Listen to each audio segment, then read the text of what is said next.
तेजस्वी यादव ने आज बापू सभागार में छात्र युवा संसद का आयोजन किया। आप देखकर हैरान हो जाएंगे कि उस सभागार में कितनी संख्या में युवाओं की जो भीड़ है वो उमड़ी। दोस्तों, ये तस्वीर देखिए। इस तस्वीर में आपकी जहां जहां नजर जा रही है वहां वहां पर आपको सिर्फ युवा ही युवा नजर आएंगे। इसके अलावा मंच पर अगर आप भीड़ देखेंगे तो मंच पर भी काफी संख्या में जो लोग हैं वो मौजूद नजर आ रहे हैं। सिर्फ इस बात से आप तेजस्वी यादव की लोकप्रियता का अंदाजा बिहार में लगा सकते हैं। आमतौर पर देखा जाता है कि जब नेता किसी रैली, किसी जनसभा या फिर किसी ऐसे कार्यक्रम का आयोजन करते हैं जहां पर भीड़ की जरूरत होती है, तो कई ऐसी खबरें आती हैं कि वहां पर पैसे देकर भीड़ जुटाई जा रही है। लेकिन तेजस्वी यादव के बीच पहुंचे ये छात्र पैसे देकर नहीं बुलाए गए हैं। ये छात्र तेजस्वी यादव के विचारों से प्रभावित होकर खुद बापू सभागार यानी पटना पहुंचे हैं। दोस्तों, तेजस्वी यादव ने जब इस बात का ऐलान किया कि वो युवा छात्र संसद का आयोजन कर रहे हैं, उसके बाद कहा यह गया कि इस कार्यक्रम में जो भी पहुंचेगा उसे एक कलम यानी एक पेन गिफ्ट में दिया जाएगा। और वैसा हुआ भी। तमाम लोगों के हाथों में वो पेन देखा भी गया।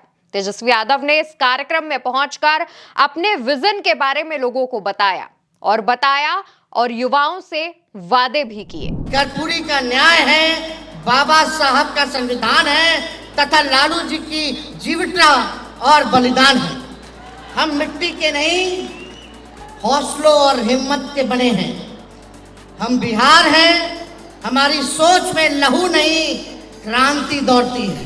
दोस्तों, तेजस्वी यादव युवाओं में हुंकार भरते हुए कहते हैं कि युवा अब सिर्फ पलायन नहीं करेंगे। युवाओं के पास बिहार में ही रोजगार का एक माध्यम होगा। बिहार के युवा इस देश का, इस राज्य का भविष्य है।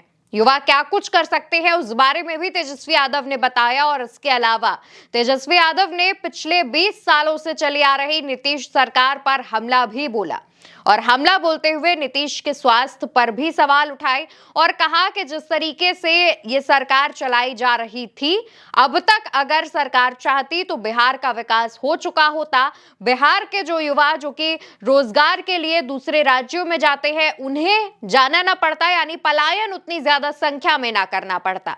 और इसके अलावा सिर्फ नीतीश पर ही नहीं बल्कि तेजस्वी यादव ने प्रधानमंत्री मोदी पर भी निशाना साधा और क्या कुछ कहा वो सुना जाना चाहिए। मोदी जी से महंगाई का म, गरीबी का ग, बेरोजगारी का ब मुंह से नहीं निकलता, पलायन का प भी नहीं निकलता है। प्रधानमंत्री जी कितना बना गया बिहार? बताओ बिहार को क्या दिया? कौन सा स्पेशल राज्य का दर्जा दिया? अरे पटना यूनिवर्सिटी को सेंट्रल यूनिवर्सिटी का भी दर्जा नहीं दिया है प्रधानमंत्री जी ने।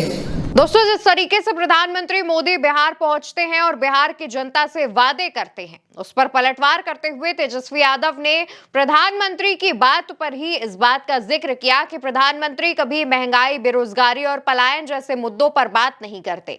प्रधानमंत्री बिहार को नंबर 1 क्यों नहीं बनाते, विकास क्यों नहीं करते, जबकि उनकी ही सरकार है। इसके अलावा तेजस्वी अपने इस कार्यक्रम में उस 17 महीने की सरकार का भी जिक्र करते हैं जिस दौरान तेजस्वी यादव डिप्टी सीएम थे और उनके अंडर कई विभाग आते थे। उस दौरान उन्होंने कई लोगों को नौकरियां दी थी, यानी कि कई लोगों की जो नियुक्ति है उनके कार्यकाल के दौरान हुई थी। उस बात का भी तेजस्वी यादव जिक्र करते हैं।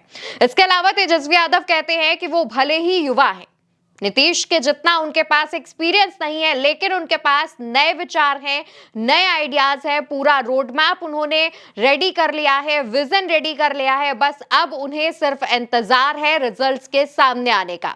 दोस्तों, तेजस्वी यादव जब इस तमाम जो बातें हैं छात्रों के बीच इस आयोजन में रख रहे थे तो वो लगातार सिर्फ एक ही बात कह रहे थे कि उन्हें बिहार को नंबर 1 राज्य बनाना है। उन्हें बिहार को, जिस तरीके की परेशानियों से बिहार जूझ रहा है, जो तमाम दिक्कतें आ रही हैं, उससे बाहर निकालना है और बिहार को जो पिछड़ा राज्य के तौर पर बाकी देश में एक छवि बनी हुई है उसे मिटाना है। और लगातार ये बात तेजस्वी यादव अपने हर आयोजन में, हर रैली में और हर जगह पर जिक्र करते हैं।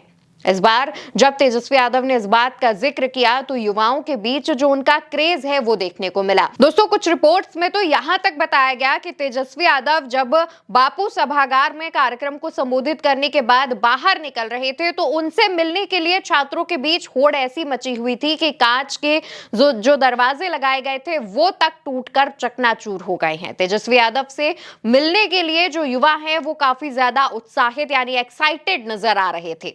तेजस्वी यादव जब भी कार्यक्रम के बीच में पहुंचते हैं तो आमतौर पर उनके कार्यक्रमों में ज्यादातर युवाओं की जो भीड़ है वो देखी जाती है और इस बार भी कुछ ऐसा ही नजारा बापू सभागार में देखने को मिला।